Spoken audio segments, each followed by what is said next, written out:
और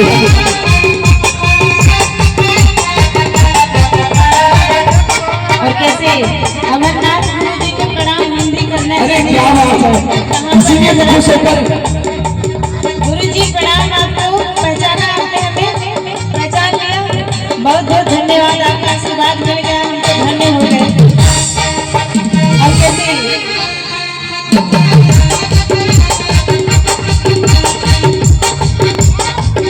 और कैसे मेरी आया दिल में जगाए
मीठी ताली हो जाए। फिर कोई कंजूसी नहीं करिएगा आप लोग।